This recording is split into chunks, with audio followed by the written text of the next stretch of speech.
Welcome to Common Sense Mamita. I am Lydia Nicole, and if you want to know anything about acting tips, showbiz insight, or life lessons, you have come to the right place. If you have not subscribed yet, please subscribe and hit the notification bell so you can get information in real time. Today, we have an extraordinary comedian slash author slash writer, amazing person. And I am just so excited to introduce him to you because he is a phenomenon. Please help me welcome Darryl Littleton Sr. Yeah. Hey, Darryl, how are you? Lydia? Good to see you. Good. First of all, where did you grow up at? I grew up in Los Angeles. Oh, you did? Yeah, grew up in L.A. Wow. And were you born in L.A.? I was born in L.A. I was born at General Hospital. I think they ripped that thing down.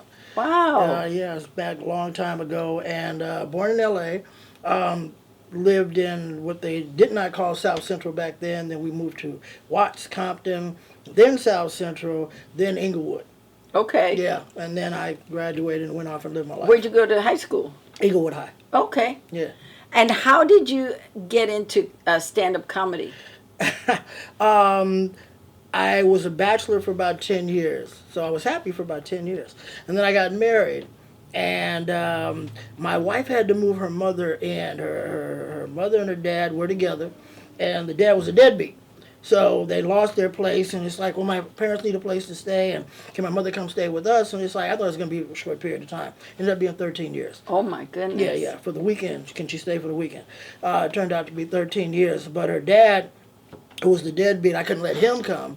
So what I found out is, and I didn't know this before I got married because I just had girlfriends. What I found out is wives can become, if they bring their mother around, they go back to being daughters. If they bring their kids around, they go back to being mothers. So the wife role is like, I signed up for this, but this other stuff was actually more important. So when her mother moved in, she stopped being the wife and she started being the daughter again. And so I had to get out of the house at night because I couldn't have her mother running my house. So I had done acting, but the problem with acting is you have to be in a play or you have to be in a production. So with comedy, you could say, well, I got to go out and do a show tonight, or I got to go out and work out, or I got to do an open mic. And so that's how I actually got into comedy.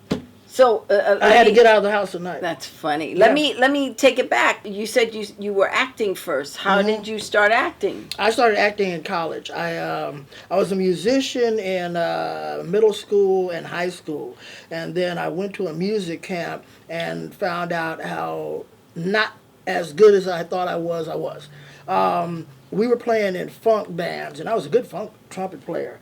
And then what happened was disco came in, and you didn't need all you needed was a keyboard, press the button, and so you didn't need to take out a whole band anymore. And so once that came in, it's like, well, I still want to do something. So I got into acting for a while, but I was telling somebody else this. When I got into acting, it was in the 80s, and I did a lot of theater. But there wasn't a lot of on-camera opportunity because they were making movies like Ferris Bueller and Pretty in Pink and not very black-friendly flicks. If you weren't in an Eddie Murphy movie, you probably weren't really working as a black actor. And did you have an agent at that time? I had an agent, and funny, I'm glad you brought that up. I had an agent. I don't want to throw out her name because she said, "Are black people calling themselves African American now?" And I said, "Yeah." She said, "Oh my God, I've had part for African Americans, and I've been submitting Africans." That's the kind of agent I had.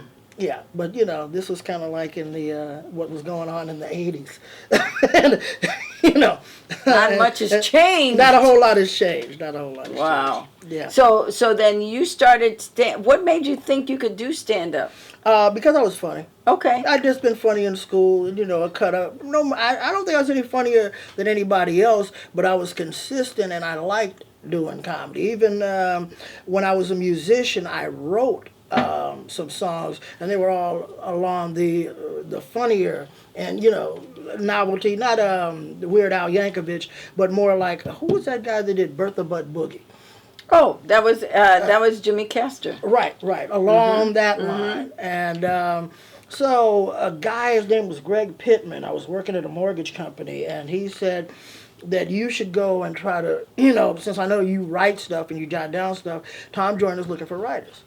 So I went down, I did the Tom Joyner show. Brad Sanders was the head writer. I brought in 3 bits, and he bought one that day. And it was like $50, and it changed my world. It's like, really? I just took some time and wrote some stuff, and $50, and Uncle Sam didn't know anything about. This was 30 years ago, so don't worry. You're not getting your money at this point. But nobody knew anything. It was just, here's some cash, and it's like, okay, so I can get next to this. And musically, you have to practice every day. If you're going to be a horn player, you got to practice every day. There's no ifs, ands, or buts about it. And like I said, that wave, it kind of went. And then the acting wave, like I said, it was a matter of, but you got to be in theater and you got to, do the plays because you're not getting, because the sidekick role wasn't really happening in the 80s in film. You had the leading man guys, and you had the comic relief, but I really wasn't a comic at that point, so I would have been the sidekick, and there just weren't enough leading characters to even have sidekicks. That didn't come in until the 90s when hip-hop came in, and then you saw a lot more black sidekicks. Well, by then I was in comedy. So what was the first room you did stand-up in? I did Marla's Memory Lane, which was over on King Boulevard. I think it's Obama Boulevard right now. They changed. Okay. Yeah, they changed Yes. the name of it. It's Obama Boulevard. And No, it was Rodeo. that's what they the one they changed to changed. Obama. Right. So King is still King. Good. Yes. I was hoping they wouldn't replace one black guy with we only have one black street in this neighborhood. I did Marla's Memory Lane, and the host, his name was Andrew Mohammed. I don't know if you were familiar with him. I don't remember him. I mean, I had gone to Marla's, but I don't remember. He was a nice guy, very nice, but he sounded just like Lou Rawls. And I had no opening line, so I remember going up and I said, "Give it up to Lou Rawls." And the place laughed, and it was my first laugh on stage as a comedian. And it's like, okay, well, I want to do this. And then the rest of my act worked because I had established, okay, well, I'm funny enough, so you can laugh at the next 5 minutes I do, and they laughed at that. And then I just started doing the circuit. I went to the Comedy Act Theater, and Robin Harris was hosting. It was my 3rd time on stage. I had called and said, I'm a comedian, and, I need some stage time. Put me up. And so Michael Williams said, okay, we're going to put you up this Thursday night. Come on through the club and just introduce yourself, the host and all that. And Robin Harris, I'm Dmilitant, I'm a comedian. And so he does his thing, and Robin was one of the most hilarious comedians I've ever seen in life, period, to this moment. And then he brings up Martin Lawrence. So Martin goes up and does his thing. I've only been on stage twice before this. And so the place was filled. I'm talking about Robert was probably there. Robert Townsend was probably there. Because I know Mike Tyson was there. Denzel Washington was there. Wesley Snipes was there. Lakers were there. The room was full of celebrities. I mean, it was packed. People standing in the back. And I died the death of a million dogs. Because you're fine in Marla's Memory Lane. And you were fine, I think I went somewhere else. Paid For, what Nardo Ray used to do. Because they were more kind of like bars. Right. This was more like a comedy club environment. These Chinese people were dressed restaurant, comedy club. Yeah. And so I died. It was terrible. And I remember I wanted to leave, and the wife I was married to at the time, I've had more than one. The wife I was married to at the time said, no, you can't go anywhere, because if you leave now, you'll never get back up. And you'll be that like was a punk very and smart all of her. It was, to her credit. She kept me on, because it wasn't like I was never going to do comedy again. I just wanted to get out of that doggone room. I just wanted to get away, because I knew and then Robin, of course, came on and roasted me for about 5 minutes, and I had to listen to that. But I didn't die, Yes. And I said, wow, well, if it's that as bad as it gets, it gets worse than that. I got booed at the Apollo Theater by the entire Apollo. This is when I was, I had broken out Dmilitant. I had on the beret, and I had on a dashiki, and I had on shades. Assalamu alaikum, and the entire place started booing. And this happened, and now this is funny because it happened in October of 1992. November of 1992, Malcolm X came out. I went back February of 1993 and played the Apollo. Assalamu alaikum, yay! Everybody's on their feet cheering.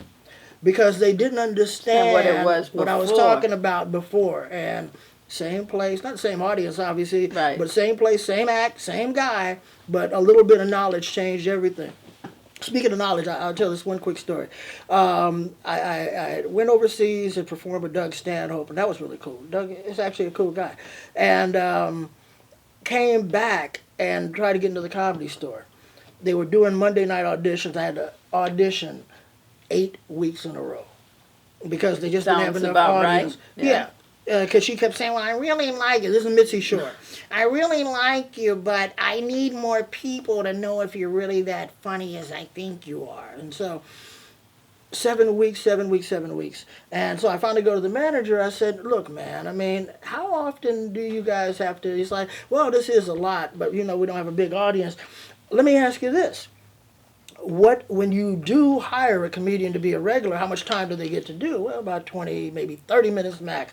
I said, I've come here for 7 weeks and given you 10 new minutes every week. You got 70 minutes. So I'm not even going to do the 70 minutes. So, I'm not trying to be a pain or nothing, but I can't just keep coming here, man. I mean, what's the point? And he said, okay, I'll talk to her. And he came back and told me she's going to audition you tonight, and she'll either accept you or say no. So she, I was funny. She said, okay, I'm going to sit on down in the booth. You got to sit down in the booth with her like it was a big deal. Right. And she said, I'm going to make you a regular. And I said, okay, cool, thank you, I appreciate it. And she said, I like Whoopsie Wooly. I said, what? And she said, I like Whoopsie Wooly. And I said, well, okay, well, who's that? It's like, that's what we're going to call you. It's like, well, I was kind of shocked. It's like, oh, well, I walk in with one name, I walk out with another. And a name I did not like. I said, well, I got a stage name. I go by Dmilitant. She's saying, yeah, but I like Whoopsie Wooly. And I said, Whoopsie Willy? And she said, no, Whoopsie Willy. And she did this flourish. Yeah, Whoopsie Wooly, like that character you play, carefree, happy-go-lucky. And I'm thinking, Whoopsie Wooly sounds like a black guy with a pancake flipper and he got a rag in his back pocket. He wants you to rub his woolly head. And it just struck his coon to me. And I was like, well, I don't know about this Whoopsie Wooly, and I know a lot of comics would have said, man, you was getting in the Comedy Store in 1991? Are you kidding? You know how many brothers was in there? You could count them on your hand, honestly. Oh, no, I was there. Okay, yeah, you remember that era. Mm-hmm. And it's like, but I'll be a coon, though. It's like, what, I got to go to Hollywood and then I'll coon and then I'll come back to the neighborhood and act like I'm I couldn't do it. So the night she said, well, come by Sunday. I said, well, can we use my regular name, Darryl Littleton? She said, okay, well, we'll figure it out. In other words, you're going to be Whoopsie Wooly. So she said, come by Sunday night, your name will be on the sheet for the sign-up. For the order. And I get there, and I'm looking at the sheet, and it's like, I don't see Dmilitant. It's like, well, okay, maybe she put Darryl Littleton. Don't see no Darryl Littleton. It's like, oh, God, no. Whoopsie Wooly. Whoopsie Wooly is right there at 9:15. So back then, they didn't have, DJs or anything. Right. They had the piano player. Right. He introduce you and play piano and you go on up to stage. So I go to the piano player because I'm looking like this comic up there and I'm next. And I know I'm not going up to Whoopsie Wooly. Because it's like anything else. If you do something once you will be stuck. Yeah. You cannot say, well, I've never done that. Yeah, you have. You were Whoopsie Wooly that Sunday, so you're going to be Whoopsie Wooly from now on. So I went to the piano player and I said, hey, man, who's next? And he said, Whoopsie Wooly. I said, well, he's not here. And he said, well, he hasn't shown up yet. I said, he's never going to show. He's never, ever going to be here. He's like, well, what's wrong? Is he okay? It's like, there is no Whoopsie Wooly, man. You seem like a cool guy. There's no Whoopsie Wooly. Mitzi wants me to be Whoopsie Wooly, but I can't be Whoopsie Wooly. And he was a white guy, but he even understood. He said, I get it. It's like, yeah, just think about the name, dude. So he said, okay, I get it. And I said, just bring me up to Darryl Littleton, and I'll talk to Mitzi later. And then after that, she said, okay, you can be Dmilitant. I checked with a couple of comics. And, so they put my picture on the wall, but they never did put my name on the wall. Never did. I didn't get. And I was a regular until the L.A. riots came out, and then they gave me less and less. They were giving me like 5 spots a week. I was doing okay, and people invited people for showcases, got some stuff out of it. And then what happened was the L.A. riots came, and they cut me down to like 1 spot a week, and then nothing. And so I asked, and I said, well, Mitzi's going to let you go. She says, your comedy is too angry. And I remember I laughed just like that. I said, wait a minute. You've got Andrew Dice Clay, Sam Kinison, and Paul Mooney. My comedy is angry? I think my comedy is just slightly perturbed. But okay, I mean, what are you going to do? Wow. So that's my Well, Mitzi Shore story. It didn't stop your flow. No, So not at all. Not at all. when did you figure out that you could also write comedy for other people as well as yourself? Somebody wanted to use my material. I was approached by Teddy Carpenter, comic from D.C., and he said, I'm getting ready to do a pilot, and I want to see if you would write some stuff for me. Prior to that, I had written for D.L. Okay. And D.L. Hughley. D.L. Hughley actually is the first one to approach me, now that I think about it. Teddy was the first one to hire me in a TV room writing position. Paul Mooney was the head writer, and that was my first writing room thing. But D.L. had a show on KCAL, and I can't remember the name of it. KCAL is Channel 9 out in Los Angeles. And it was a short-lived show because his competition that very season was Arsenio Hall, first season of Arsenio. So they had the same time slot. Nobody was watching D.O. And he had said, well, I'm going to have you write for me. And this was before he did the BET This Comic was before View. BET. Okay. And then he had said, look, the writer that I have right now is not going to be with me, past this initial stage, so I'm going to need a writer. Would you write for me for this KCAL show? Yes, I will. And we had met and all that. And then Arsenio cut him off of that. But then he got BET. He had a guy named Vince D writing for him. Right. And Vince D, him and Vince were friends. They were buddies. But what happened was I broke my leg in 1993. And when I was going through the rehab on it, and I lost a lot of stuff with a broken leg, movies and everything else. But during the rehab of it, I went to the barbershop, got my hair cut, left, and I wasn't doing anything else. So I said, well, let me go back to the barbershop. Went back to the barbershop. D.L. was there. He said, my wife can't come pick me and the kids up. Could you drive us home? Sure. Drove him home and let him know that I was interested in doing writing because I had broken my leg. I had lost a lot of opportunities. So in front of the camera stuff, but I needed something going like right now before I could reestablish that. And he said, well, just write for me. And I said, what about Vince? He said, well, Vince and me are friends. And Vince will do stuff like I'm getting ready to go on stage. You say, talk about fat women. And it's like, I'm looking for notes, and so he's, And I said, no, I'll write for you. So I wrote for him, and then when he left BET, Cedric became the host, and I wrote for him. I wrote for some more. I wrote for Don D.C. Curry. I wrote for Montana Taylor, and then I went overseas and toured around and entertained troops, which was fun. Who were your mentors when you started comedy, and who were your idols in comedy? My idols, the first people I liked in comedy was Groucho Marx, then Lenny Bruce. I liked Freddie Prinze.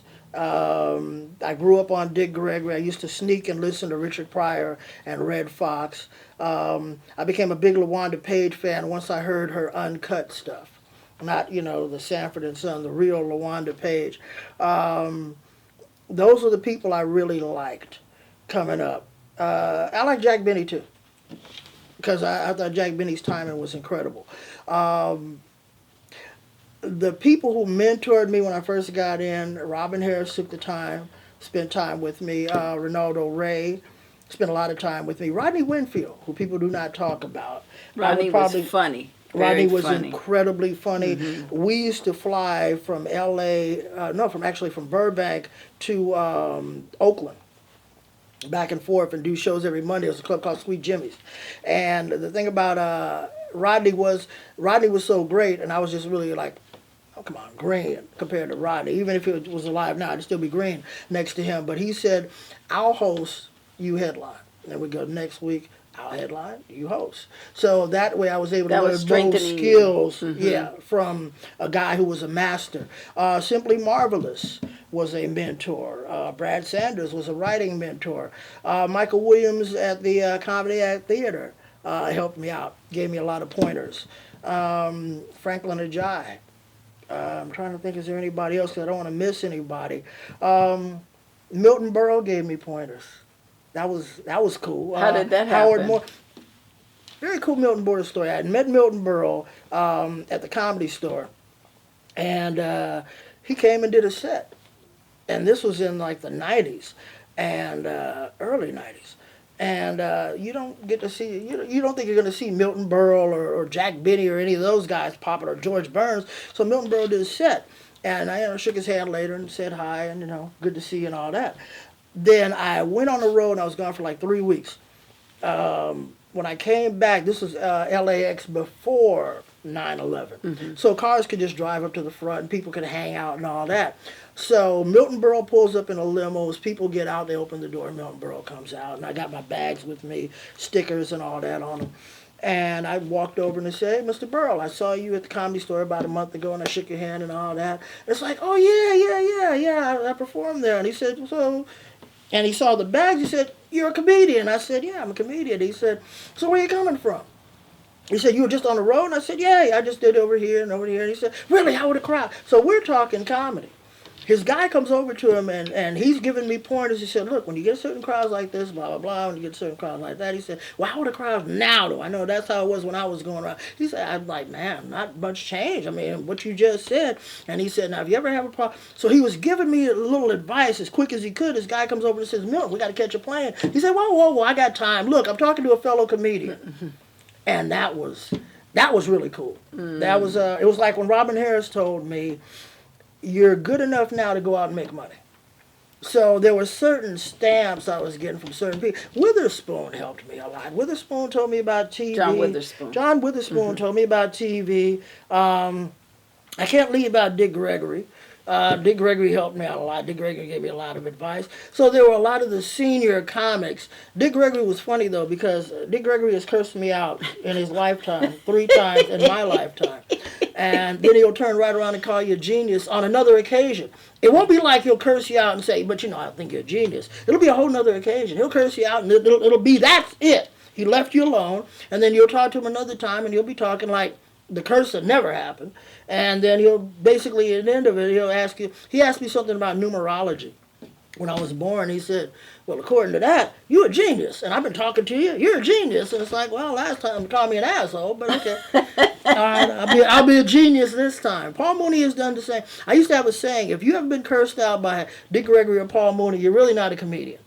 They will curse you out. And then they'll turn around and tell you what a great act you are, or, how they admire you. So going through your comedy career, when did you start? Was BET the first show you started writing for, or because you said you had written for a lot of the comics who were hosting right BET? Were you a staff writer at that time, or did you? When I started writing freelance for DL, when he left, that's when I got the job writing there for Cedric. And to Cedric's credit, because it doesn't really matter right now, Cedric had another writer. And me and Cedric had worked on the road together, so we were friends. We were cool, comedy friends. Always got to distinguish, life friends and your work friends and your colleagues and all that. So we were good comedy friends. We had toured together. And he said, well, D, I'll be honest with you, I really don't need a writer because I got my guy who writes for me, but I'm not going to tell them that. I'll let you still keep the job, and then you do your thing, and then we'll tell them, yeah, he wrote it, and it doesn't really matter. And so that's what was cool about him. Then when Cedric left, Samora came in, and me and Samora weren't really that familiar. I'd worked with her before. We did a competition together, but we didn't have that kind of camaraderie, so I could come and say, let me just get my money, and you do your own thing. Don't worry about me. I'll be over here kicking it. No, I had to write for Samora. And that's when BET came to me and said, well, we're getting ready to fire you. It's like, well, why? Well, because all you do is write. And I said, well, what else do you need me to do? You hired me as a writer. It's like, yeah, but we need all hands on deck. This is BET. We need writers and producers. It's like, well, I can produce. And it's like, yeah, okay. And I said, no, I mean, and I almost said it's Comic View. We're not talking about a David Lean movie. This isn't Lawrence of Arabia or nothing. I mean, come on, it's Comic View. I mean, so they had the guy. His name was Bob Higgins. He showed me how to do it. And he said, I'm going to go to lunch, leave you with an editor, put together a show, and then I'll take a look at it when you get back. None of them knew that I had done a public access show called Dare You to Laugh, and this was back in 1988 when I first started comedy. 6 weeks as a comic, I'm doing public access TV. And then I produced my own show back in 1990 called Comedy on the Edge. It was Jamie Foxx's first TV appearance. It was D.L. Hughley's first TV appearance. Ronaldo Ray was on that show. The lady Vet Wilson was on it. I had Pootie Tang on the show. I did 10 episodes.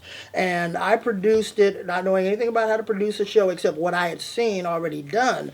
I produced it. I got the space. I got the camera crew. My director was also an editor. We would shoot. I'd go over his place. We edited it. I did the credits. I knew exactly what I wanted. I told him what shots to keep in and keep out. I went and had to rent chairs, rent the space, and get an audience in. So mine was more hands-on producing.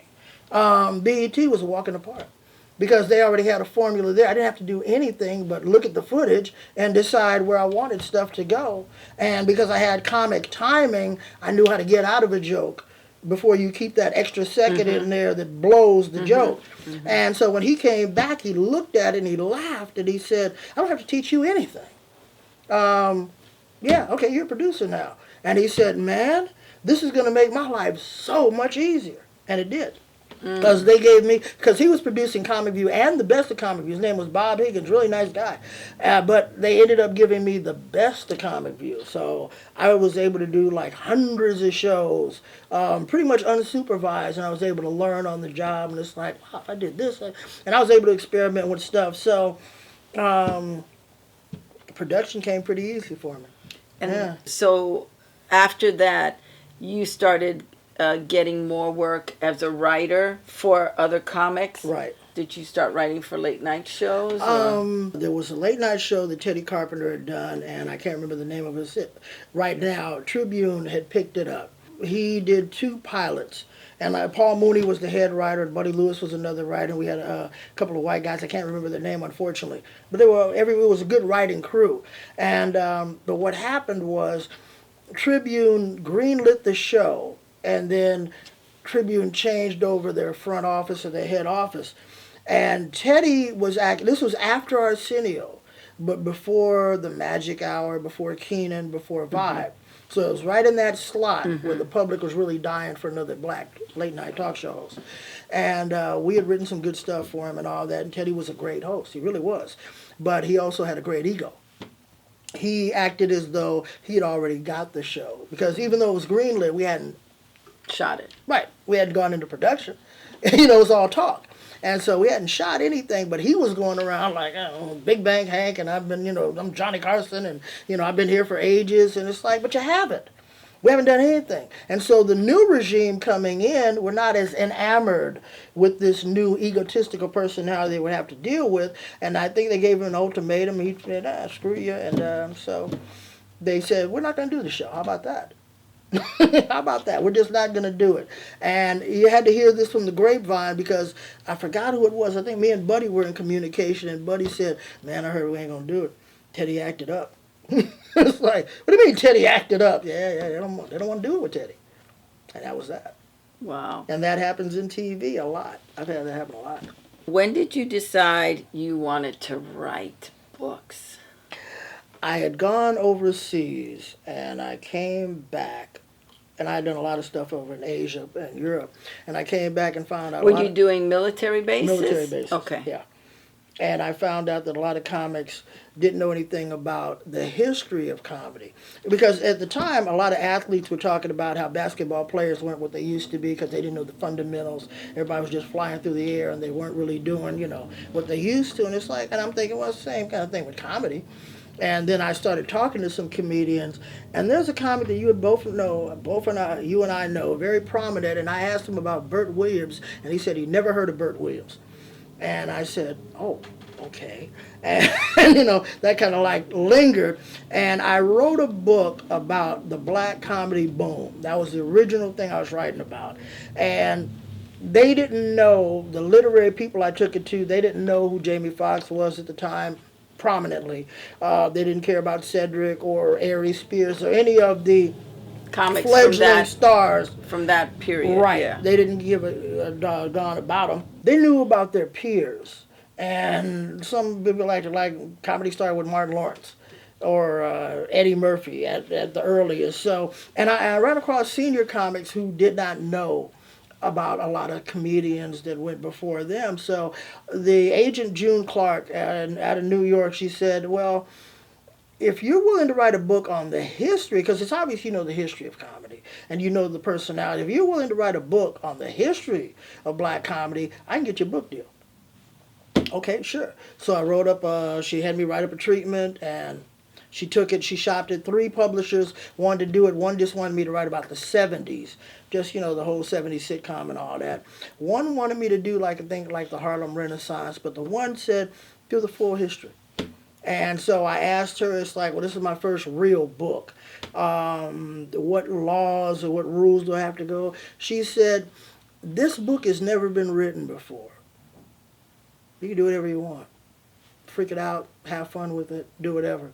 And I was like, okay, you got the right guy for that, because I don't know what I'm doing.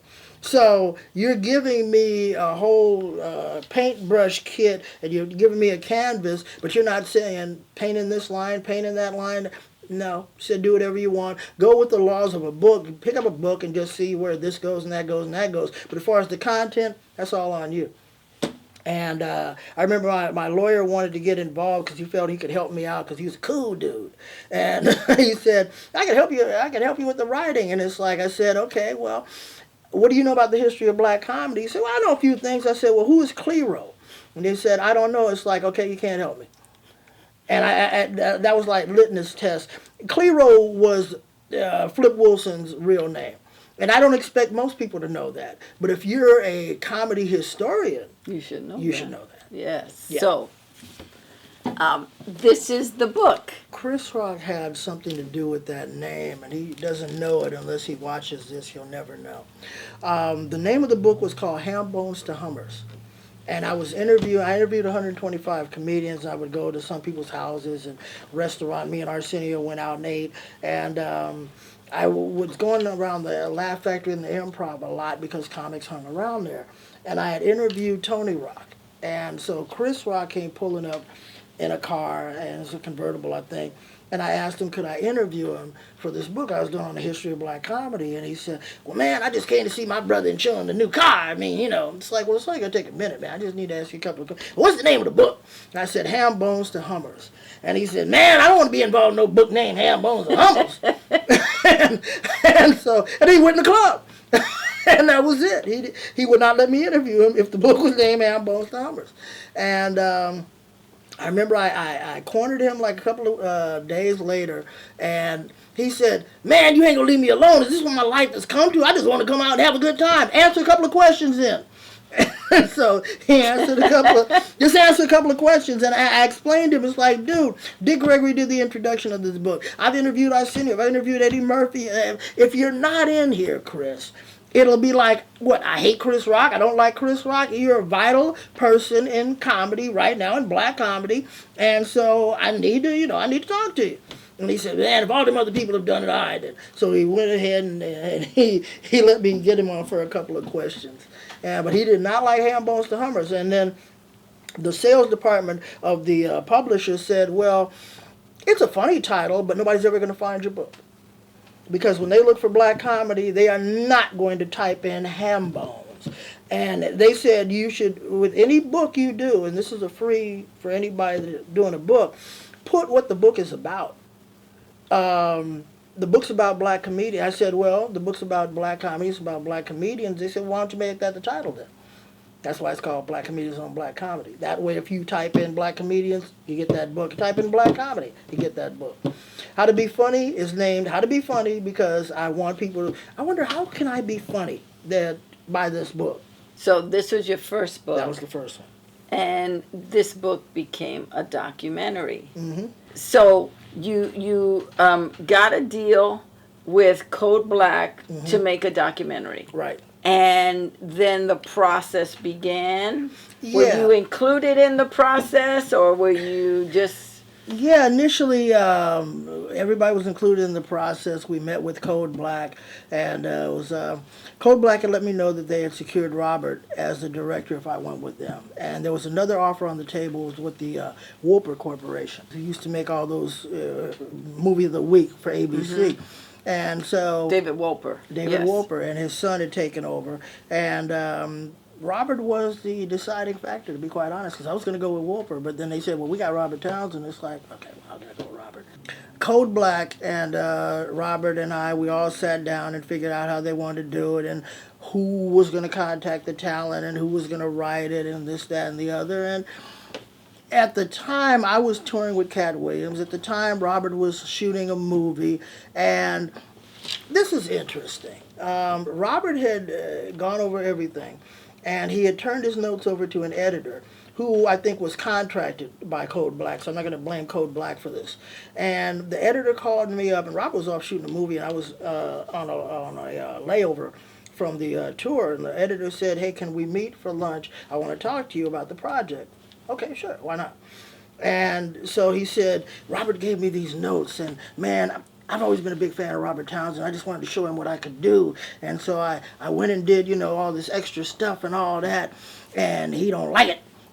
And no, what happened was Robert ripped him a new one because he told him specifically what to do, and then the guy went off rogue and did his own thing, and that it was not according to the notes that he had, and so he's calling me now to try to smooth it over with Robert. It's like, but I know you and Robert are cool. It's like, yeah, but if he told you what to do, we're not that cool. That's between you and him at this point. I mean, I appreciate the lunch, as I said, no, I can't help you, man. I mean, that's between you and Robert, but, thanks for the grub. And I just had an editor do that to me. Sometimes editors go rogue, and they were trying to impress you, but the thing is, just do the job. That's what right. Really they don't know who's me. in charge, so they're thinking they could play one side against the other. Yeah. What I will say about this book and the documentary, having been part of the documentary myself from the beginning to the end, right, being the last woman standing on it. Yes. When everybody else got fired, was for me the process.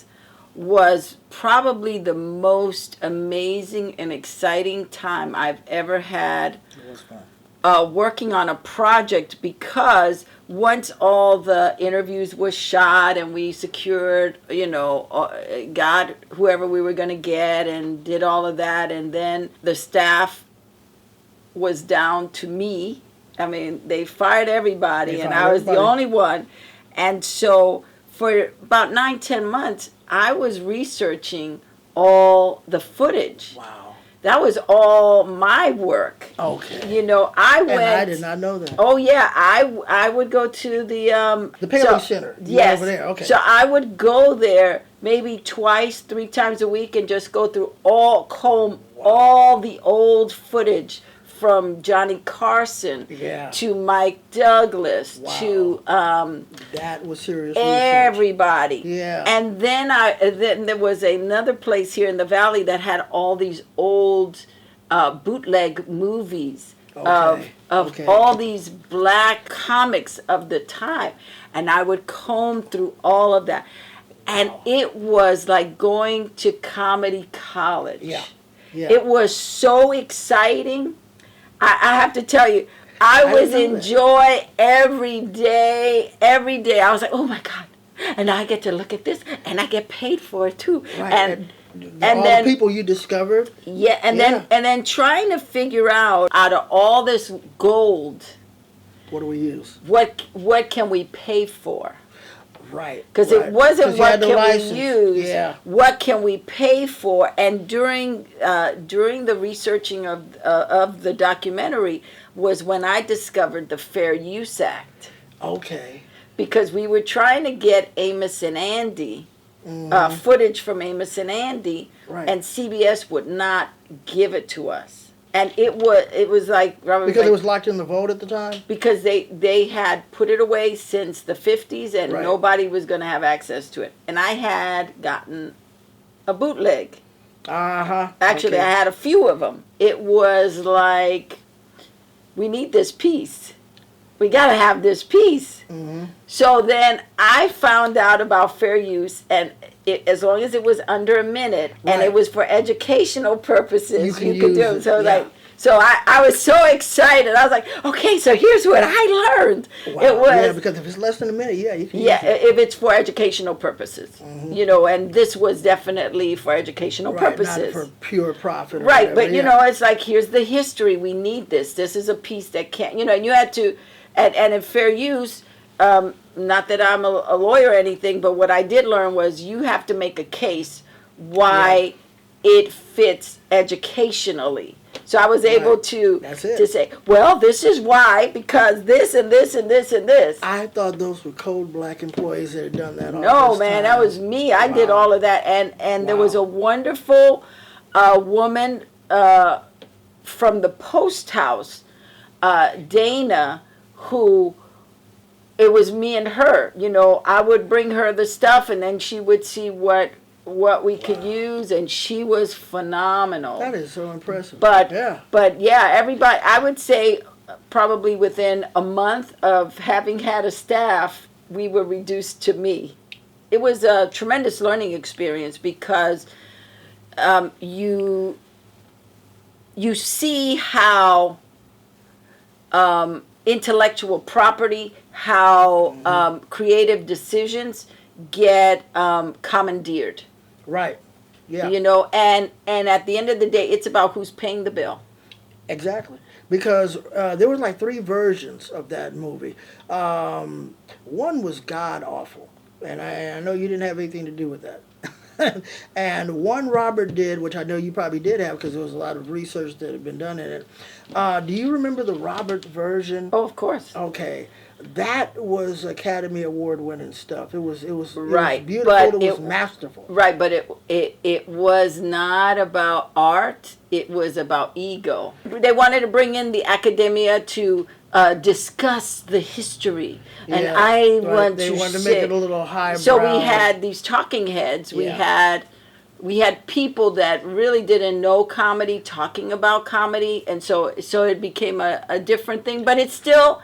But the wonderful final thing, version was okay. Yeah, the final version came out fine. At the end of it, it's still a piece that I'm proud of. Me too. Me too. It's still a piece that. But I guess it's like anything else. The reason I even bring up Robert's version was I don't feel there was any interference on that at all. I think that was just him purely. Yeah, that was his stuff. That was his stuff. and Robert and I had discussed, like halfway through the project, that we wanted to get an Oscar for this because it was in the document. It would be in the documentary category. We knew in most documentary categories, not all films are American. However, the voters in the Academy are mostly American. So we knew there was a lot of swing. We knew it was a black comedy, which people weren't familiar with in that degree, but it was still a popular genre that we could mess around with. And we had pitched, we had some ideas, and Robert had pitched one to one of the execs, and the exec didn't like it. And then it became a thing of ego and hubris and all that. Like I said, it depends on who's writing the check. It's about the money. And that was a really important lesson for me to learn, just in general, because whoever has the money has the power. Yeah. It is, and it doesn't matter who the talent is.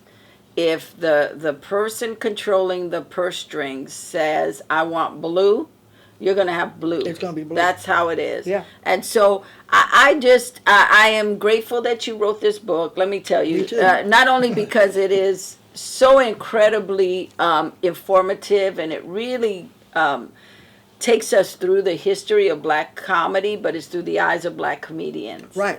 Which is unheard of, you know. And that's why I wanted to write. Which is wonderful, and then to have the documentary as an accompaniment for it, which, we were very fortunate. We got wonderful people to talk and. Yeah, and we had, Maxine Waters and Michael Eric Dyson and Cornell West. My favorite. And we Because had he was Diane exercising parhesia. Yeah, right. We had Diane Watson, we had Kwesi and Fume. We had a lot of major. Yes. So it wasn't like we went to Washington, because it was at the Congressional Black Yes, Caucus. I remember. And it was the year that Barack was, and we almost got Barack on camera. We almost got him, but everybody was swarming, and because I would have loved him to say, "I love black comedy," because that would have been the tag on the documentary. But the bottom line is, it came out well. But the lesson I saw when Robert did his version is, when you're untouched, you can actually do it any way you want. And the reason I only was going to write that one book. That was it. I've written 7 others. And what made me keep doing it was, unlike stand-up that I can shoot on TV and you can cut a joke out if you don't like it, unlike radio where you can pull me out or put me in or whatever, unlike any collaborative art, when you write a book, it's you. Mm-hmm. I was lucky with my first publisher, but then I wrote other books, and I was fortunate because with the other books, I self-published. So let me ask you a question before we get into the other books, because you have some other great books. This one, this is a book that should be at colleges and universities. It was taught at USC. Okay. Yeah. So, because I think this book should be in every college and university, especially if they have black departments. Right. That they should, I'm just, not that I'm pitching, but This book has faculty at colleges and universities. This book has been This stolen. should be part of your Black history curriculum. You should definitely pick up this book and teach it to your students so that they not only know the political side of Black history, but the artistic, comedic side of Black history, because it is necessary, it is important, and we need it.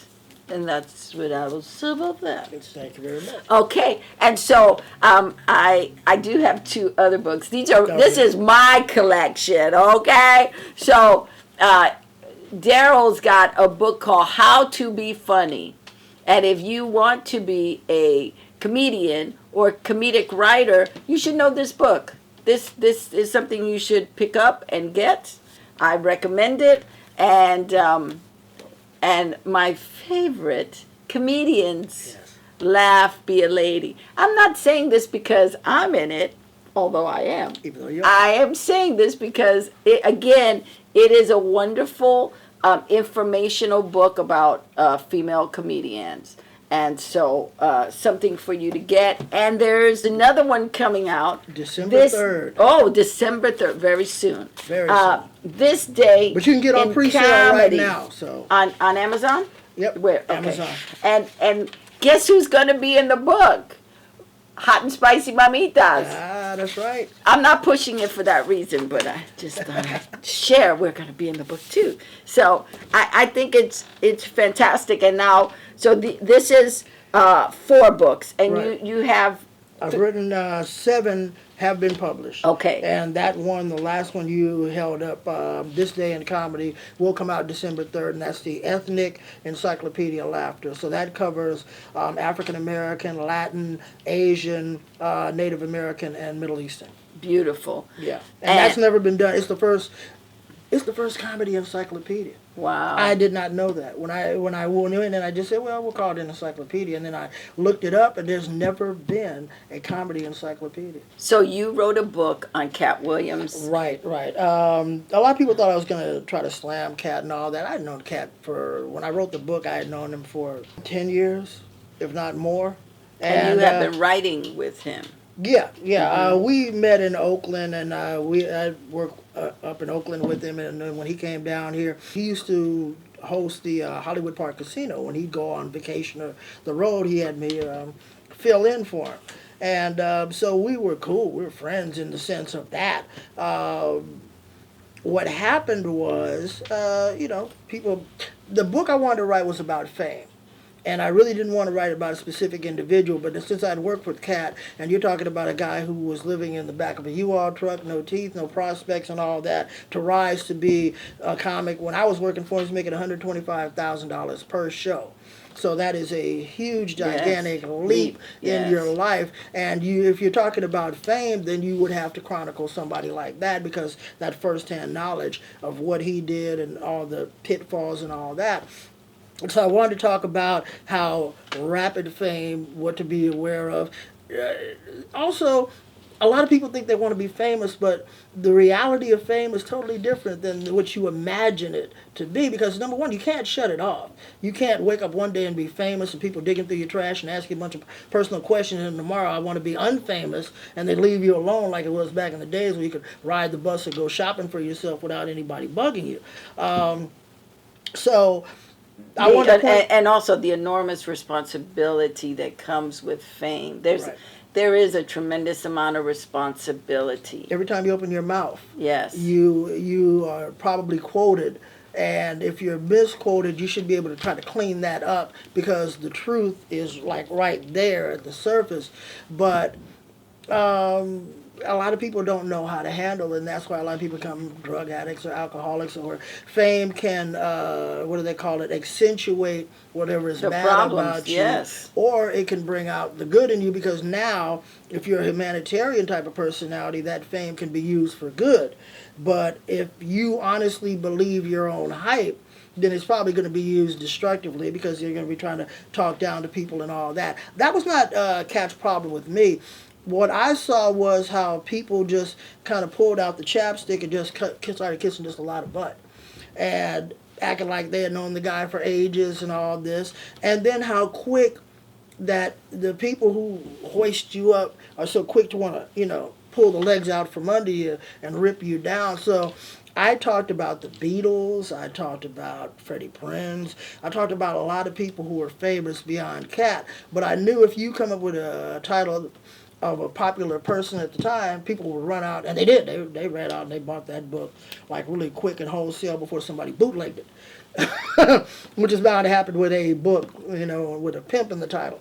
I did another book, which is one of my favorite books, and I think you have it over there. Hold on. That's it. Oh, Forefathers by Darryl Littleton. All right. Now that is, once again, I wanted to do something about, because I like history. I wanted to do something about the American Revolution, and I had always heard that some of the presidents actually had black blood in them. Now I knew Warren Harding did, and I heard Lincoln did, I heard Jefferson did. You hear all these rumors. I wanted to do something that was funny, though, with the American Revolution. So I have Forefathers, and Forefathers is about Thomas Jefferson really being a black guy, and they hired a white guy to play the white Thomas Jefferson that we see. The real Thomas Jefferson, who did the legislature and the Declaration of Independence and all that, no, he was black, and that's why you have the artist painting the white version. Yeah, and there was another book I had, and I think it's this one. It's not. This is my comic book. This is my graphic novel. Oh wow! Yeah, and I somebody stole my copy. I had I just came back from Atlanta, and I was showing the copy. Activist. I love that. I was showing a copy of it, and somebody stole it. Wow! And I know who stole it too, but the guy wasn't all the right in the head, so I figured let him keep it. Wow! No big deal about it. Wow!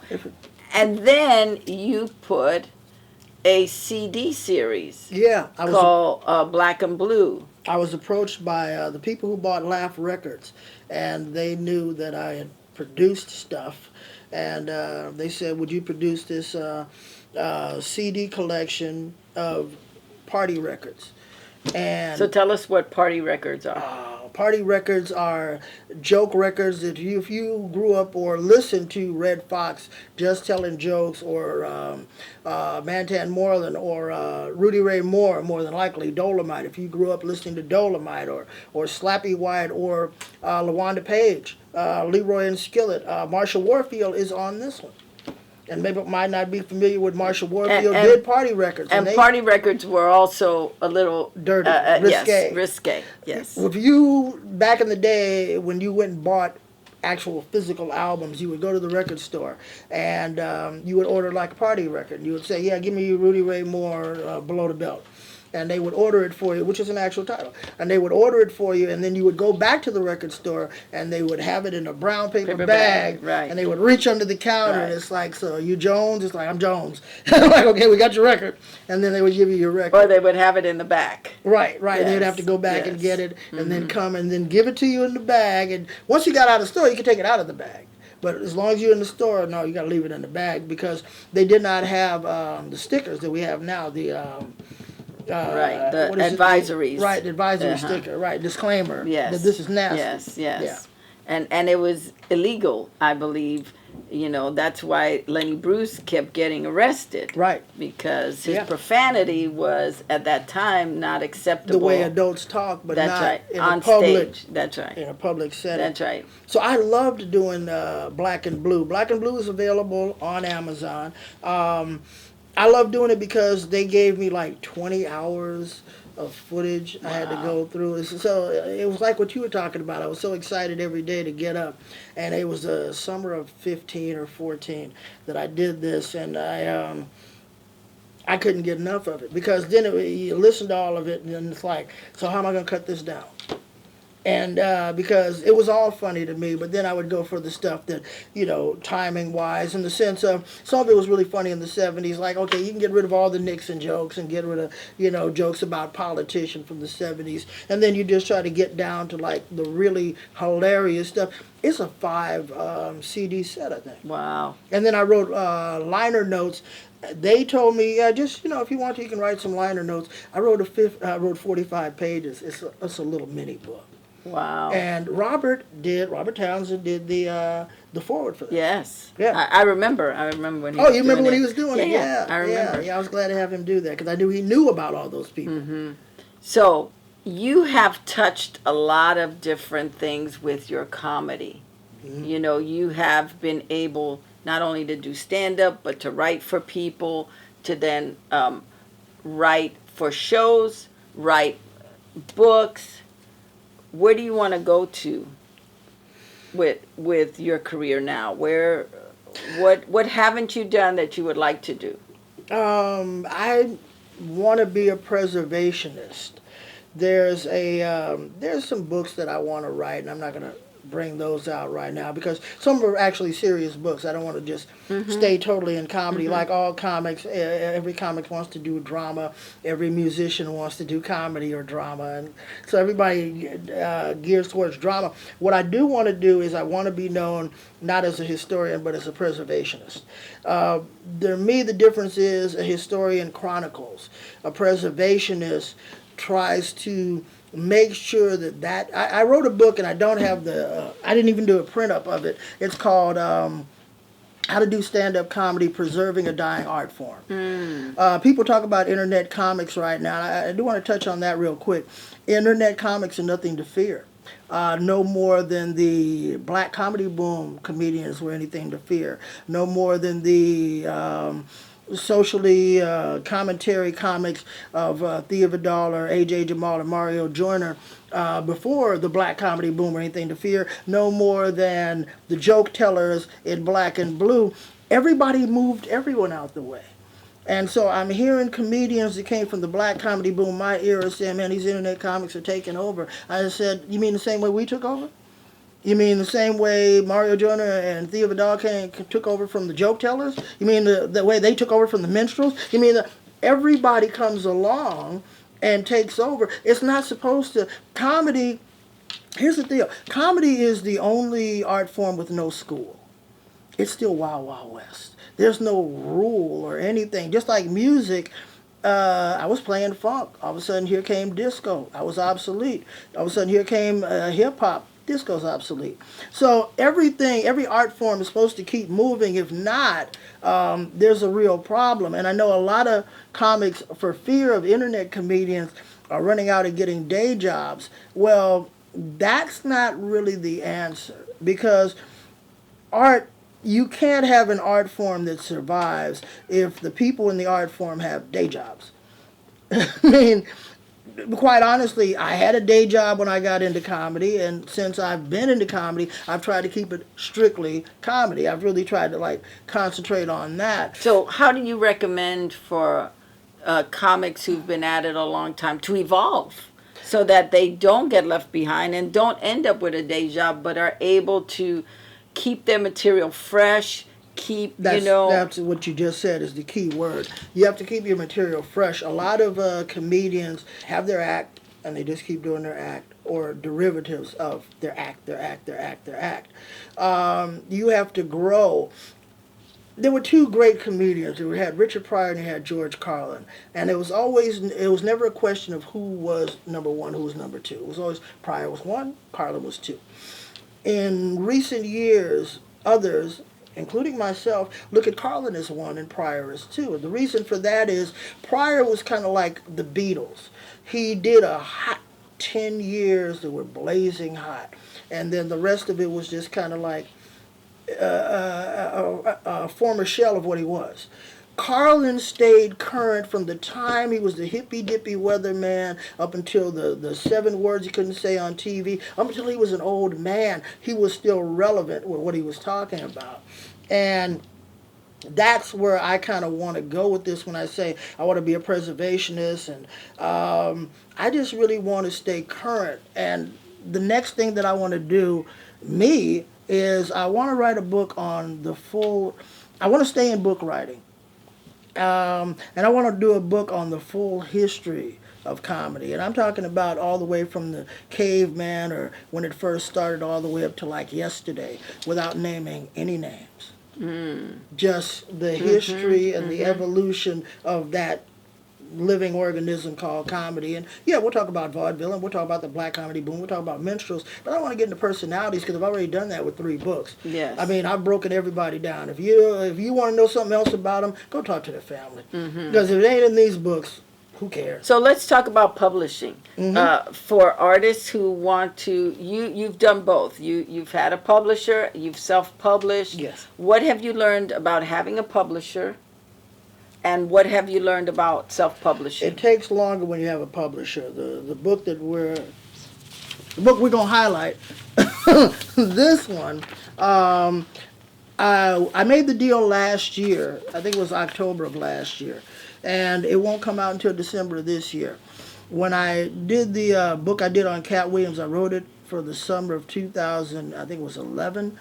And I came up with, when I was finished with the last word, I went ahead and proofread it and all that. And then I sent and published it. Sent it to the publisher. The publisher said, this is what you need to fix. This is what's fine.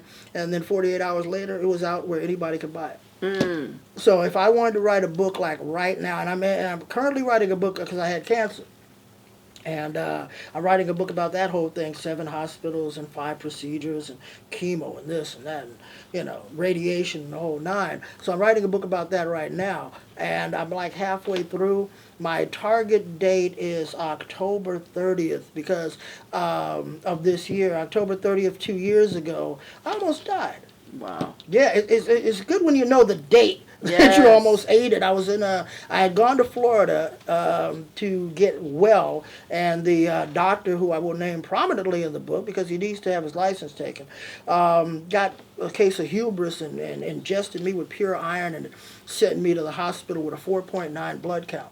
And anybody that knows anything about medicine, you're supposed to be around, I think, 10 to 13. The guy who said you're 4.9, he kept saying, I can't believe this. You're a 4.9. And I said, okay, what does that mean? He said, you're supposed to be dead. He said, there's no way I've ever had anybody this low at a 4.9. And he said, the fact you're able to sit up and talk to me is amazing. He said, we're getting your blood transfusions ready. I had 17 blood transfusions. Wow. 17. And the amazing part about that is you get 17 different personalities in you. Because I used to love heights. I can't do heights now. I never cried in movies. I get weepy now. I was watching something the other day and it's like, what the heck is this? What is this water coming out of my face? And yeah, I forgot what movie it was. It wasn't even overly a sad movie. It was, you know what? I watched the USC 4x400 women's relay. And I don't know if you've ever seen it. If you do, Google it. because the USC team comes from behind. It was the last runner came from behind and won. I mean, like with that much, and it's such a story of triumph that I was watching it, and all of a sudden I felt tears coming down my face. It's like, man, one of these jokers is just a weeper, because you got all these new personalities, and I was driving up on a freeway, and I was driving up the bridge part, and as I was driving up, I started looking up and getting scared.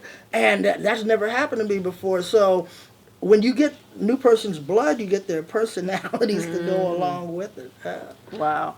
So what tips would you give an artist who wants to self-publish? Okay. The thing about self-publishing is you can control everything yourself, and you can control your time frame as well. You do an outline, you figure out how long you want the book to be, and then you back yourself into a timetable. Like I said, I'm writing a book right now. It's on my trials and tribulations of cancer, but I know I can have it released October 30th of this year due to the fact I have put myself under a certain timetable, and I know what I need to do. If I can write 5 pages a day, 10 pages a day, how much time I need to edit and all that. But you have to do a timeline if you're going to self-publish. Otherwise, you'll say, well, okay, I'm going to write a book about so-and-so, and I'll finish when I finish. What does that timeline, like, let's say you're going to start a book today. Okay. How far out would you give your timeline? I wrote Black Comedians on Black Comedy in 7 months, and that was with a publisher, and I had to get it done in that time. I was doing 10 to 16-hour days. I would never recommend doing it like that to anybody. And were you doing stand-up during that time, or did you I was just still dedicate? doing stand-up. Okay. And that was the whole thing. I was drinking Red Bulls like 5 a day. And that's why I say I don't recommend that type of process to anybody. With self-publishing, I would say give yourself 6 months. Okay. And that's very liberal because it depends on what you're writing. It depends on if you're writing from you or if there's research involved. Okay. My history books have all involved research. How to Be Funny involved no research at all because I've been doing comedy at the time. I'd been doing it like over, 22, 23 years when I wrote it. So everything is based on my experience and the experience of others. How to do stand-up comedy has quotation from people like Seinfeld and George Carlin and Cat Williams and Dick Gregory and Paul Mooney, stuff that they have said in the past, which is public domain stuff. And I didn't have to do a whole lot of research on that. The extensive books that you have to research, if you need to, give yourself 9 months, give yourself a year. But have a deadline and then say to yourself, I have to write 3 pages a day. Okay. I have to write 10 pages a day or whatever it takes. This weekend I'm going to write 10 pages. And then also give yourself time to go back and edit it. Because whatever you write is not going to be the way you want it at the very end anyway. You're gonna learn from the writing process, and then you're going to move this over here and that over there. You're going to take this word out, take this paragraph. This doesn't make sense. This is repetition. So be your own editor if you can. If not, get an editor. And also, when you do your cover, I was lucky. I got a guy who's an animator, a illustrator, and he did my cover for me. And then I got another guy who did my cover when I did my self-published books because I'm not an illustrator. My stick figures, who's buying that? Darryl stick figure book. And what is the financial investment that you make when you're self-publishing? If you self-publish and you decide to use pictures, because that would be the only financial involvement, I do a webinar. And that's why I'm not going to go too extensive with names or anything. I do a webinar, and you can go on YouTube, and it's called Make Comedy Money Overnight. And I'm much more specific on who you go to self-publish and how it doesn't really cost you anything. But I'll talk about that right now. It doesn't cost you anything. When you get pictures, and I don't talk about this in the webinar, when you get pictures and use them in a book, go public domain. I have never paid for a picture. And I've written a lot of books, and I got a lot of pictures. I go to private people. I think you gave me a picture one time. Yes. Yes, you did. That's how I got the picture of the sexy mamitas. I got that from you. I will go to comedians to get pictures. I will go public domain. Anything before 1923 is considered public domain. You can use that. You can also use mug shots. You can use mug shots.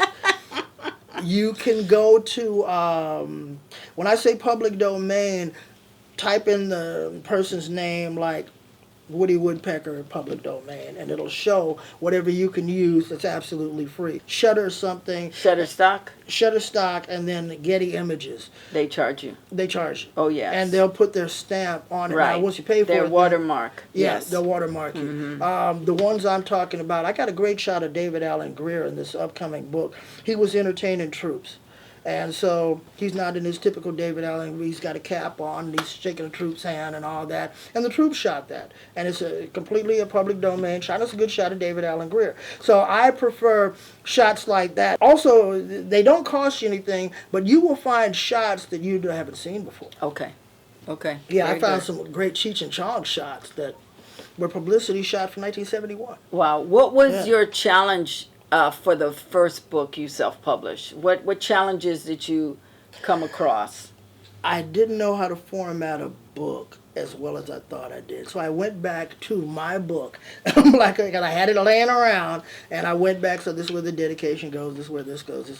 So I just had to format it. Other than that, when I first did my first one, it's easier now, because you had to go through this big long formula to get it to render in and all the other stuff. Right now, it is so easy to self-publish a book, because all you have to do is write it, and if you go to the webinar, make comedy money overnight. And we're going to have the link below. Okay, great. At YouTube, then it'll tell you exactly how easy it is right now. You really just load it in. You have it on a format, which is either Word or PDF? this is why we work well together.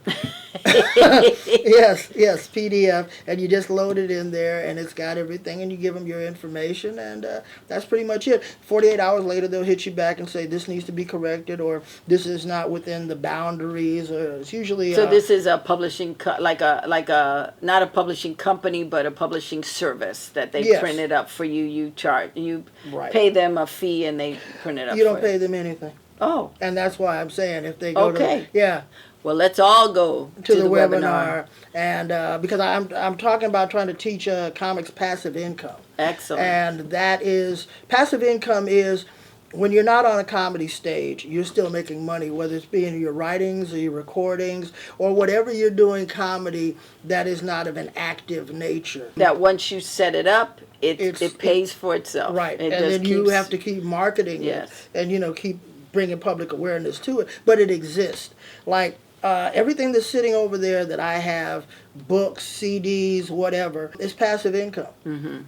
It's been done. I don't have to do it anymore. Another form of passive income, and I'll tell any comic or any performer to do this: get on TV, make movies, because there's a thing called residuals. They've been around forever, and get those.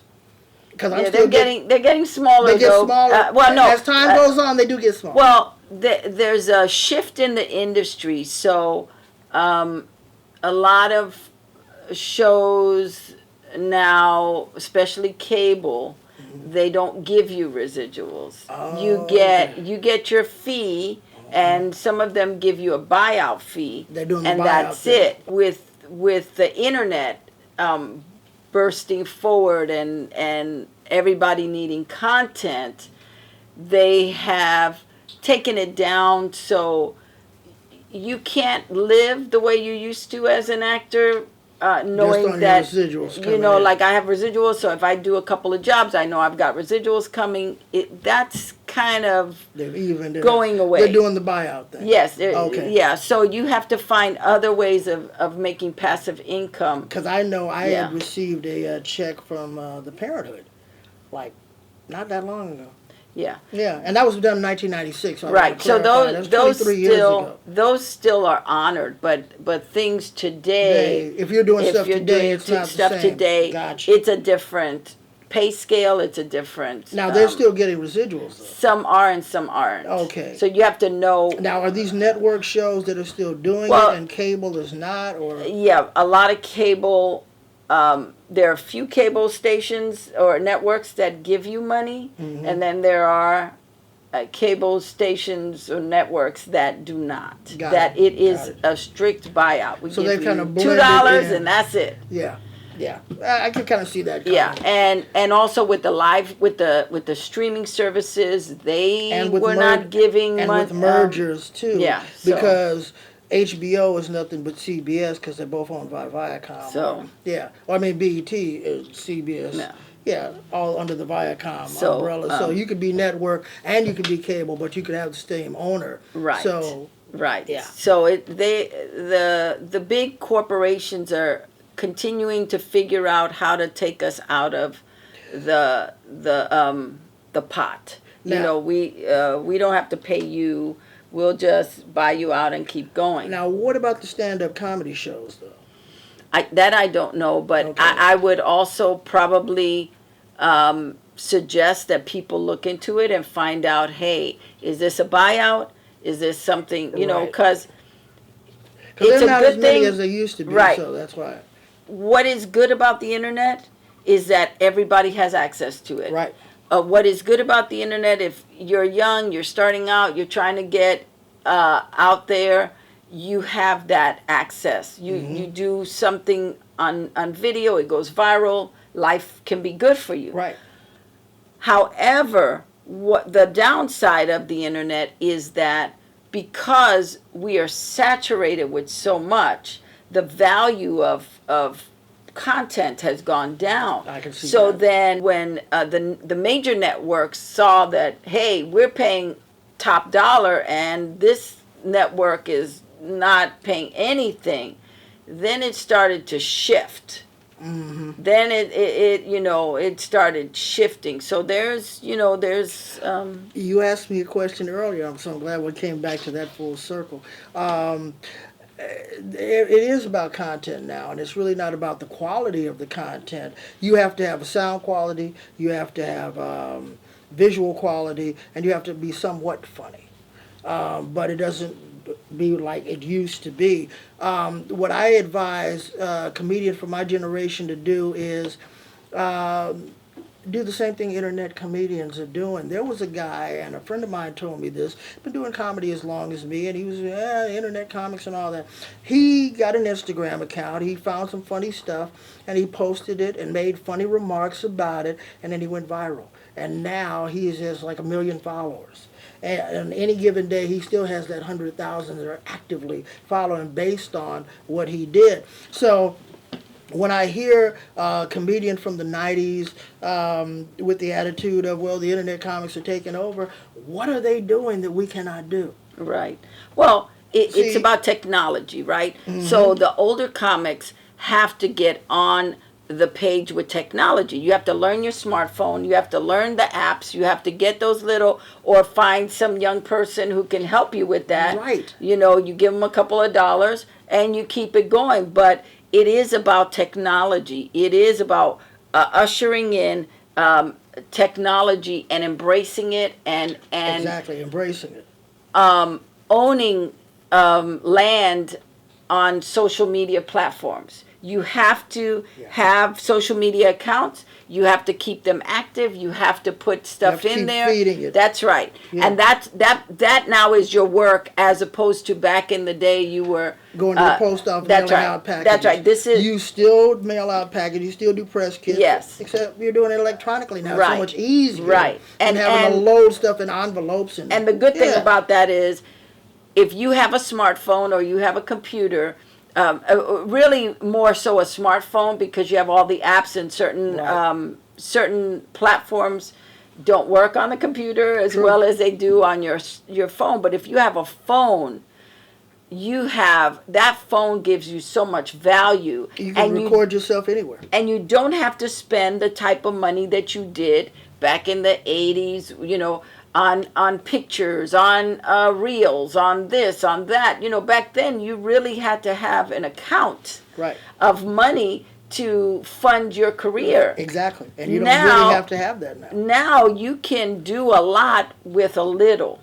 With very little. Like Yeah. I said, if you have a phone and you have an imagination, you can get to the next level, to Yes. the next level, to the next level. Yes. I call it Robert Rodriguez film shooting, because he used to do great guerrilla Yes. shooting, and that's what got him a bigger budget. They said, well, if you can do this on a dime, we'll give you $1. Yes. So you're talking about passive income for artists. What besides publishing, besides little residuals, Right. what else is available? Recording. Okay. Yeah, because comics record their sets all the time, and you put it on YouTube, and all your friends are laughing, and that's all good and well, but you could be making money on those recordings. So let's talk about something right now, because Okay. it's really important that as a comic, do not let clubs or other people take your material and record you, Right. because then you lose value in your product. Right, and they're presenting it any kind of way they Right. want to. Right. You let every club know no recording of my act at all, because what happens is, and not every promoter is unscrupulous, but they can record you and just easily put you on a compilation DVD or link or whatever and profit from you. It's been done before. Right. You don't have to sign off on anything. And God forbid you just had 10 minutes of great material. Now they have gobbled it up, and you can't use it Butchered anymore. It's all over the place, and other comics are stealing it and all that. You want to record your own stuff, and there's when you come to the webinar, I'll tell you exactly who to call and what to get, and they'll tell you. I'll give you the phone number, and they'll tell you exactly what to send them. And if you listen to any radio at all, Sirius XM, or Larry the Cable Guy, Jeff and Larry's Comedy Roundup or whatever, or America's Greatest Comics, or the Latin Comedy Station, if you listen to any comedy station, those people are getting paid. And if they're not, they are supposed to be getting paid. Because they got to give royalties. They have to give royalties for anything that's coming over the air. So that's another way to get passive income, and I've been making that since 2002. And I get a check. It used to be I would get 4 checks a year because I was going with the quarterly thing, and I found out I could do direct deposit. I get a check every month now. I get money every month from a recording I did in 2001 and one CD I did in 2015. But I found out recently that you don't really have to have the CD, because I talked to somebody over at the company that I will give you the information on. And they told me, no, if you have, because I'm listening to like current Trump stuff, like Trump did this last week. It's like, well, wait a minute. How did anybody have a time to get a CD pressed in that time? No, they recorded it. They sent the clip over, and now you're on the radio and you are getting paid. So there's a number of different ways to get paid as a comedian besides just I'm standing on stage telling jokes. And webinars. If you have information like Darryl, you can create a webinar, and that could be a form of passive income. Right. You can talk about whatever you know. When you go to my webinar, and I'll tell you how to write what you know. Don't write what you don't know. Don't go way off on a limb. And you get paid on, you might be the greatest person that knows how to tie shoes. You can tie shoes blindfolded. You can teach the world how to tie shoes. Well, you write a book about that, how to tie shoes. And you'll be surprised. You'll wake up one morning and you look in your account, it's like, wow. Yeah, people are buying your stuff. The reason I'm into passive income is because I've had planes that have not made the destination. I've had promoters tell me, there weren't enough people, let me holler at you. So I can't pay you all your money. I've had promoters who have not paid for the airline ticket, reserved it, then you get to the ticket counter, well, you got to pay for it yourself. So there's a lot of pitfalls in comedy, whereas passive income doesn't eliminate them, it eases the blow. So if I went out and I was supposed to do a gig, and it's like the gig didn't go through for whatever reason, terrorist attack, whatever reason, and I couldn't get there, I'm not as nervous or anxiety filled. Because you were expecting that check. Yeah, and I needed, oh my God, I needed that check. Every comic has been there, where you have to get this money. Well, then you can go and check your PayPal or whatever, and it's like, well, okay, I'll be all right. It's not just that one revenue stream, and that's what I'm trying to teach comics is, as a comedian, going right when you decide I'm going to be a stand-up comic, you are automatically a comedian. Yes, you're a stand-up comedian, but you're also a writer and you're also an actor. And you're also a business person. Let's put that in there, because you, as a comic, you have to be a business person. You just said you've gone to the airlines, gotten to the counter, and the ticket was not there.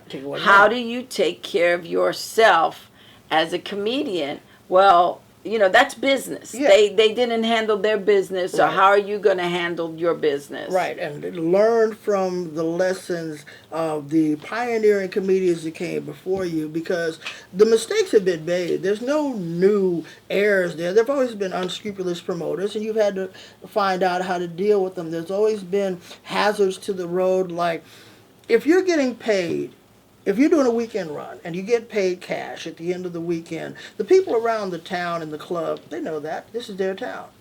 You're the stranger. So if you want to get into a car with some strangers after your last night, you've just been handed a envelope full of money to go party and live it up and all that, well, that's on you.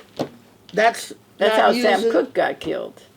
That is how Sam Cooke got killed? Okay. Yeah. He had a big wad of cash he had just gotten, went out to go do his thing. Okay. And the woman took his money, and when he and went that's to when he get kept it, looking for her. Right. And then the other woman killed her. Right, and the other woman killed her. Yeah, but it was because he had all this money, and he was told before, he said, put that money away. It's all good. It's all good.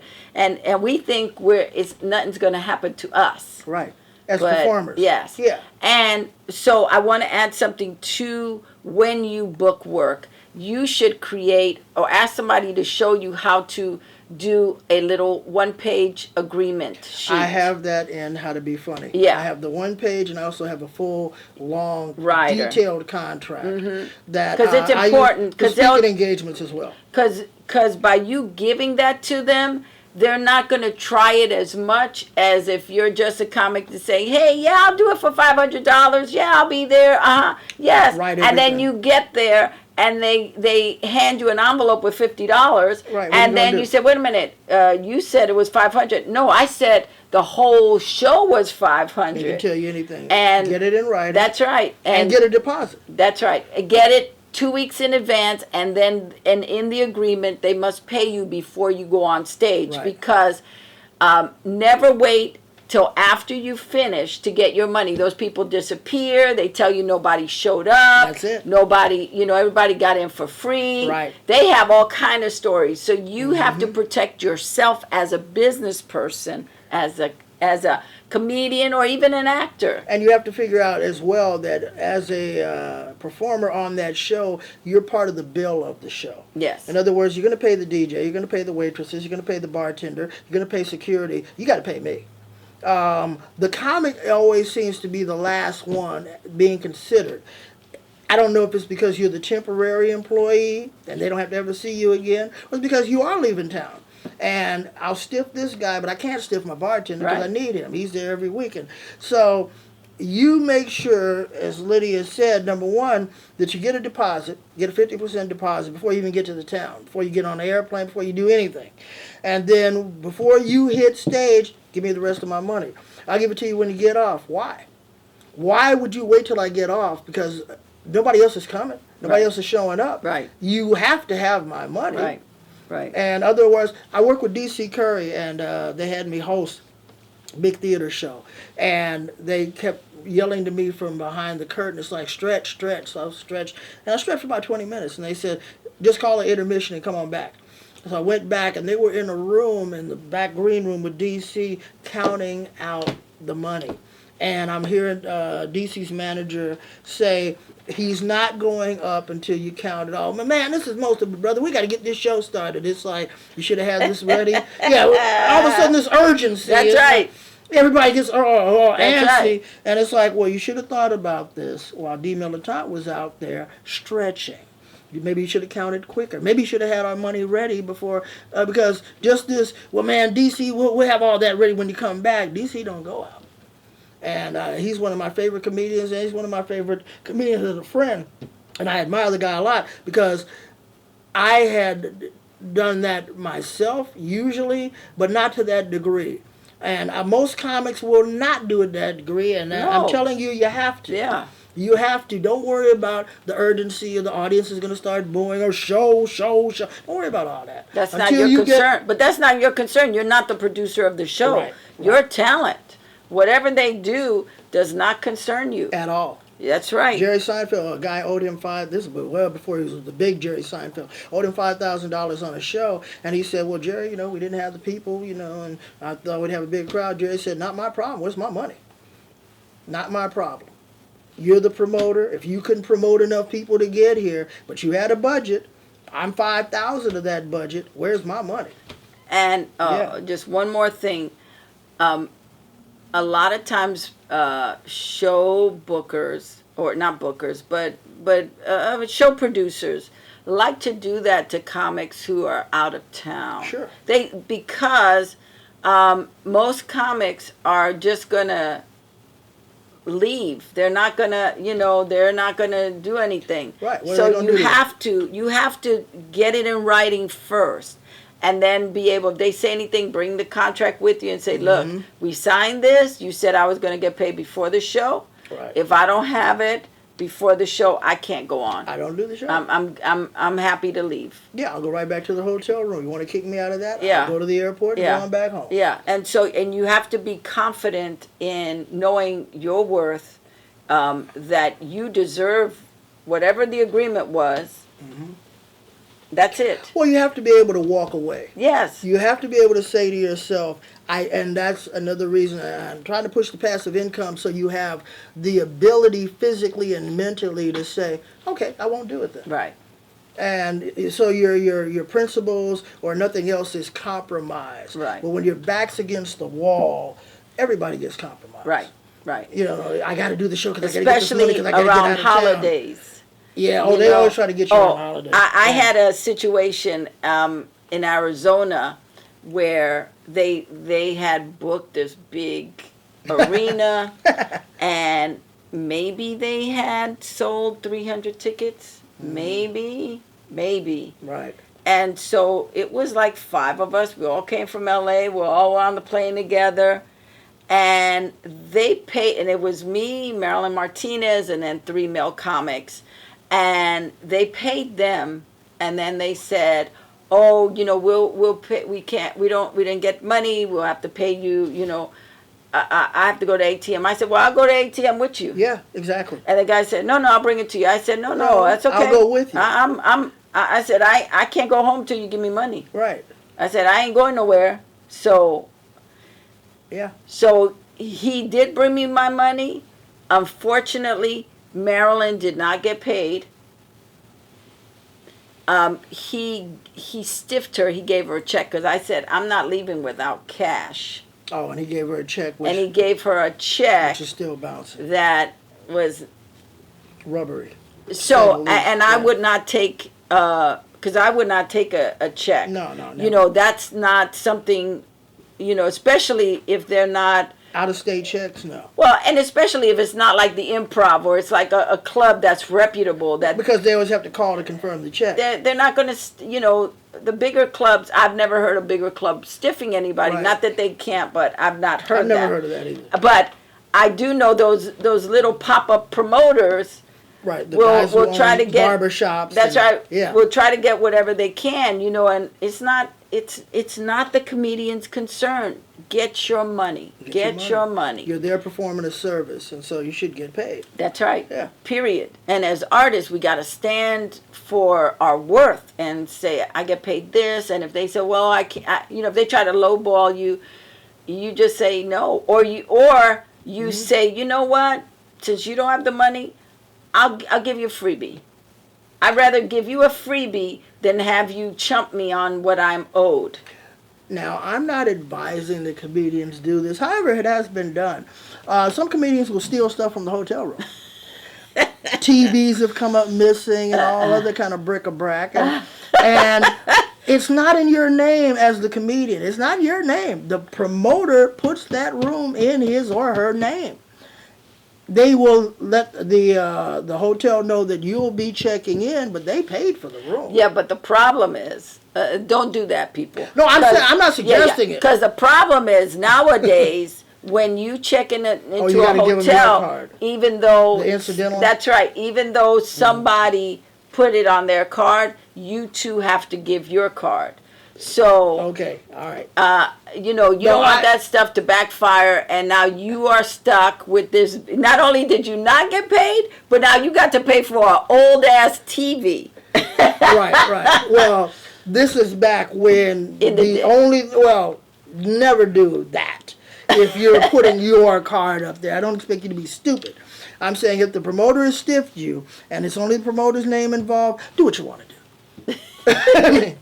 I'm just saying promoters have had to pay hotels for missing stuff and wish they had paid the comic, because the thing is, comics don't travel with weapons. You can't get on a plane with rifles and all that stuff. So when the promoter stiffs you, now this is a funny thing. They hired Cheryl Underwood and Sherry Shepherd ages ago, and Cheryl drove to the gig and Sherry flew in. And what happened was, Sherry they said, we're not going to pay your money. And Cheryl went out to the car and got a gun and said, yes, you will. So they paid him. But that's when Sherry Shepherd said, I can't do this stand-up stuff because I don't want to have to pack to get my money. And that's when she went into acting, which, hey, lemons to lemonade. Amen. So for young comedians or people who want to get into comedy, what are some tips that you would give them? Study comedy. Anybody that wants to get into comedy should study it first. And how would they do that? Go to comedy clubs. Okay. You're lucky. When I first got into it, we didn't have as much YouTube, so we didn't have any YouTube stuff actually. So we had to go to comedy clubs. So you can study YouTube. Physically go to comedy clubs and talk to comedians, not young comics like yourself. Try to talk to older comics and let them know, I'm trying to get into comedy. Any advice you can give me? Some will. I'll give advice to any young comic that comes up. Some will not. They'll tell you, don't get in the business. We got enough comics. We don't need you. There's like a tester when you're a young comic, how much abuse you can take from older comics. And if you can take a lot of abuse from older comics, you can be a comic. Because there's no amount of abuse you're going to get from an older comic that an audience is not going to give you. So you have to make sure that your skin is thick. Record all your shows as a young comic or somebody just starting in comedy. Record it all and be very honest with yourself. When you hear a laugh, that is a good joke. You got to laugh. You didn't hear a laugh, well, try that same joke 2 more audiences, because maybe they didn't get it, maybe the timing was wrong, maybe that joke belongs somewhere else in your set. I've had jokes that I thought were opening line jokes and nothing. I try them later on, 3/4 in, they're killers, because the audience is now, they've had a chance to know who you are and what they can accept from you and what they're comfortable with. Sometimes you kind of introduce yourself too early to them, or you expose your warts too early, and I don't even know you yet. Once they've got to know you, you can pretty much say anything you want. Be very judgmental, be very critical of yourself as a young comic, and as a young comic, write down your goals in comedy. And I wish somebody had told us to do this. Because going into comedy right now, you probably have a goal, an overall goal. You have a general goal. Do you want to be a cruise ship comic? Do you want to travel? Do you want to be on television? Do you want to do movies? Do you want to be a comedy actor or actress? You should also have goals for each set. Yes. Yes, you have to have short-term goals, which are the immediate set that night. Have a goal for that week. How many shows do you want to do that week? How many new jokes do you want to write for that week? How many new jokes do you want to perfect? How many jokes that you've been working on do you finally want to put closure to? What do you want to do this month? How many shows do you want to do this year? How many paid shows? Because there's a difference. You have to go to the gym. You have to work out. Some people call it open mics. I call it where you can drop in somewhere and do some time and work out a new joke. But then when you're getting paid to do stand-up, don't do new jokes unless you're 100% confident in that joke. But you're getting paid to be at the performance level of whoever has hired you. Be at that level that they hired you for. Don't go up there experimenting and horsing around, because not only is that their money, which they'll make more, it's your reputation, which you can't make another. Once your reputation is shot that I hired this guy and he came up, he had a pad, he's doing new jokes. I'll never hire a guy. What unprofessional? Once they use the word unprofessional, then your goose is pretty much cooked. So let's talk about the pad, because that's become... you see it more and more. Yeah. And I think it's like horrible. I think it's garbage. I mean, I think you're getting paid, even if it's $2, you're getting paid. You should know the material. You should not bring a pad. And if you're trying new jokes, then just memorize it and bring it to the room. That's it. Just memorize it. There's no reason to have a pad. Chris Rock does it.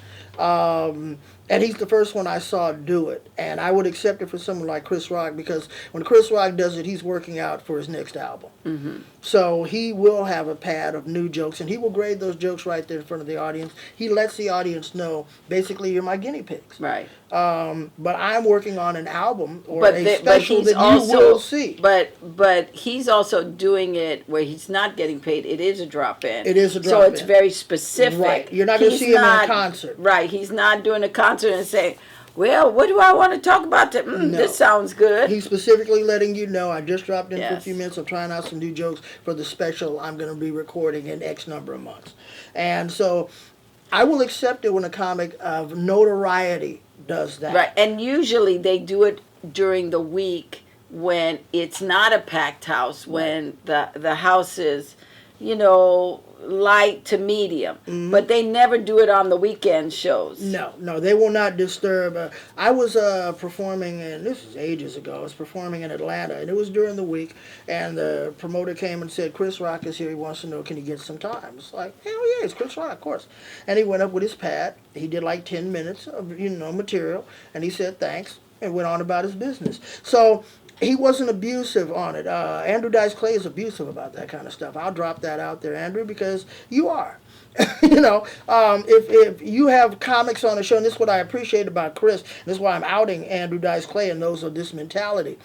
If there's a show of young comics who were where you were before you blew up, you do like Chris Rock. You go in, hey, can I get a couple of minutes? I don't want to screw up your show. I just want to try out some jokes. You do it, and you get on. That's professional.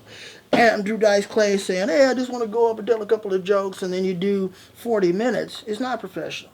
Because now I have to cancel my show with the comics that I had booked who need to try, who are trying to get where you are. And you're vainglorious and needy, and you just must control an audience. But another thing about young comics that I would advise is... Well, let me just say one thing. And Dice Clay is not the only one. No, he's not. There's a long list of seasoned comics who go in during the week and will hog up the whole time. And these young comics who have been working so hard to get that one spot that they couldn't get for 3 months, now it's gone, and they're not being asked to come back the next day. No, because you had your shot. Yes. And it doesn't matter if Dice Clay or whoever hogged your shot. Yes. That was your shot. Another thing, and I do mention this in the webinar, and I'll go ahead and tell you this now, young comedians, period.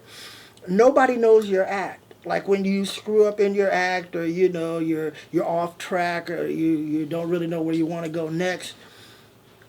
Nobody knows that except you. So if you tip them off, then your entire set can be destroyed.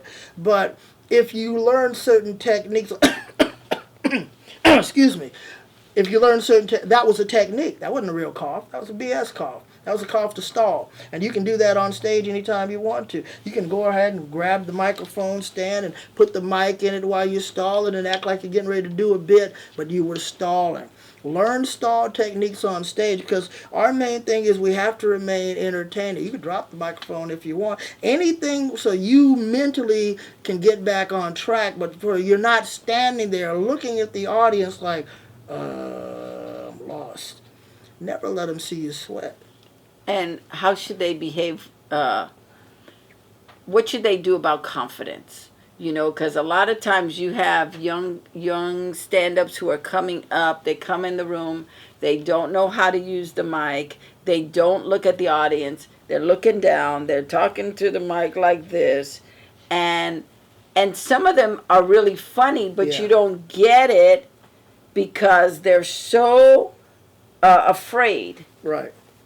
The only thing that can build confidence, honestly, is success. If you have a successful set, I'll give it to you on both angles. If you have a successful set, keep that set, play that set on the way in to build your confidence to know, I am this good. I don't care if you're in a slump and your last 3 or 4 shows have been garbage. Play that set for yourself to remember how good you really are. And the rest of those are the anomalies. Those are the novelty sets. This is the real you. So give yourself that. Now, if you have never had a successful set, what you do to build your confidence, this is what I do, and I do this regularly. I'll watch somebody who's excellent. And it doesn't have to be, I might watch a Bruce Lee movie, because that is a form of excellence. I might watch a Muhammad Ali boxing match, because that's a form of excellence.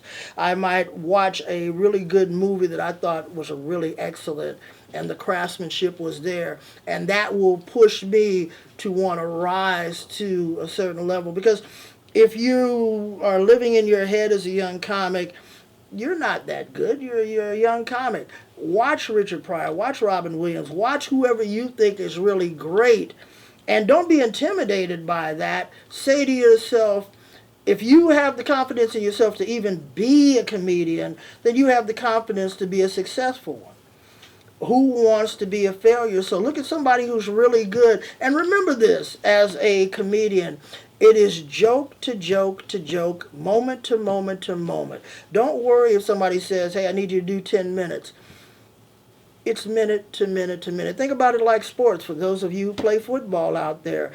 It's not a game of 100 yards. It's a game of yard to yard, sometimes inches.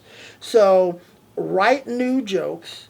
Try to write a joke a day, and this is what I advise too. Only write what you know, and then what you know, expand upon that by reading something new every day. It could just be one article that you just pull up on your phone. It could be something you want to know about, or something that's just right there in the news. Pull up something that's a new fact every single day and try to write a joke behind it. Because at the end of the year, you got 365 new jokes or attempts. And if only half of them were any good, you got 100, and you're the mathematician here, you got 180 some odd jokes that should be semi-valid. And in a year's worth of work, that ain't bad. And also, there are some great podcasts. Yes. Of comics talking about how they write their jokes, how they break it down, what they do, what they learned, and that's something that anybody can listen to or watch, or Not to overly push the webinar, but not to under push it either. I do tell you how to write solid jokes in it, where you don't have the fat, where you get to the point, because a lot of comics over-talk. So you do give them craft. Yes. You do break down craft of a joke. It is just not about making money, which is the end result of what every performer wants, but you have to have that craftsmanship and that foundation. And so within the time frame, the punchline, you gotta have the setup and the punchline. Right. You can't get up there and just start say riffing. Some profanity. That MF, blah, blah, blah, blah, and that's not the funny. And I think that sometimes they watch really great comics who craft stuff, and because they say a curse word, that's what they zoom in on. Paul Mooney said if your joke, and he would know, if your joke has to end in a curse word, you don't have a joke. Curse words are supposed to be the spice. They're not supposed to be the meal. They're the icing. They're not the cake. So if I'm in a place where people are drinking liquor, I probably will curse. If I'm in a place where they're drinking smoothies, I probably won't. Because it's the mindset of the audience. It's like playing for old people versus younger people. Yes. I can do a Cardi B joke all day long in front of young people. Old people, they don't get it. I did it. I was in Cocoa Beach, Florida. I told a Cardi B joke, and they all stared at me. And I said, "Well, my daughter wrote that joke for me, and I don't get it myself." And then they laughed. And that's another thing as a young comic: do not be afraid to ad lib. Now, this is a rule of thumb, and I hope you follow this. Get a solid 5 or 10 minute act that you can take anywhere. Solid. And from that, build another 5, build another 5, build another 5. Before you know it, you got 30 or 45 minutes. But once you get that solid act, be able, and don't be afraid to jump off track and say something else that has nothing to do with that. Like if somebody comes in the back of the room and they're wearing a funny suit, don't be afraid to say it. Don't be afraid to live in the moment. To call the elephant out in the room. Right, because other people are tripping it if the sound goes off in the microphone. Don't be afraid to put the microphone down and say something like, "Where'd you get this Radio Shack, crap," or whatever you want to say.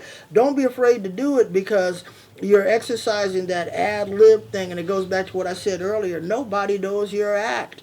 They don't know if that was part of your act or not. Also, Yeah. if you didn't get to say what you wanted to say in that moment, but you came up with something funny after, write it down because there will be a next time There was always for going to be you a next to time. use It for always you to repeats. use that opportunity. Record. Oh, and when you and all young comics, keep a piece of paper and a pen, or at very least your cell phone to record. And the reason I say paper and pen is because your cell phone can run out of the battery. You can be out of the signal area. Any weird thing can happen with electronics or technology. You got a pencil or a pen and a piece of paper, you'll be able to write down whatever you want to, Yeah. and it's there. And I'm a believer to do index cards. Okay. Put your jokes on index cards. That's a good policy. because then you can shift around if you're Build your set like yes, that. Yes, That's a because good then if you go in the smoothie room, Mm-hmm. and then your next set is in the bar, Right. and you need you can't do the same jokes. You can cards. swap them out, and I learned that from opening for Patrice Rushen. Nice. Okay. Because during the week, the audience stayed for both shows, and I only had one set. Okay. And then I had to do the set again for the same people. Yeah. And so I started learning, wait a minute. And so during the week, when it was the same audience and they were not leaving, like the weekend audience, I started learning, wait a minute, okay, what material do I want to do? How can I switch it up? They already heard this, but if I do it in a different way, it's going to fool them a little bit. No, I mean, it's the same. It can't be by rote. It can't be like a robot. Right, Yeah. and that really does help. And there's something about the cards. Joan Rivers used to catalog her jokes in cards. I didn't know that either until later. I saw her documentary, and she had like wall-to-wall card files, and she would pull it, and this was this joke, and this what I was like, I am so impressed. Yeah, Carlin does that too. Seinfeld does that. There are comics who write down everything. They can tell you the set they did in 1999, March 12th, and all of that. And they are shocked by comics who do not obsessively write like that. I'm kind of in the middle. I write down a whole lot of jokes, and I've got bags and boxes of jokes that I haven't got to. And I've been trying to get to them and all that, but then you get so consumed with the set that you're doing. And that's another thing as a young comic. If you can do this, you will amaze me as much as Don D.C. Curry. I asked Don D.C. Curry, because I was telling him, well, man, I've done about 6,000 shows. And he said, I've done 8,922 shows. He knew the exact number.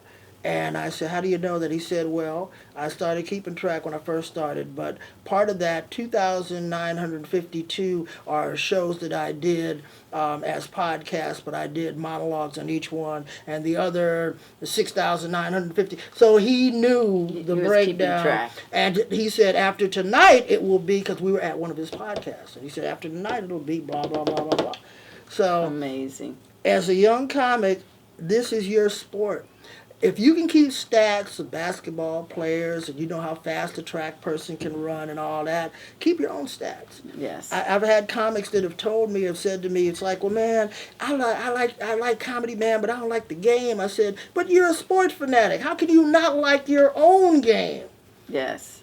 Yeah. Amen. Well, thank you so much for joining me. Thank you. This was a incredibly informative talk with you. Thank you. I think anybody who wants to get into comedy, you have gotten so much valuable information. Go down below and see all the links on Darryl, on his books, on his webinar, on him as a person. And please comment and let us know what you thought. Your feedback is important. And if you haven't already subscribed, please subscribe and hit the bell so you can get all the notifications in real time. Thank you.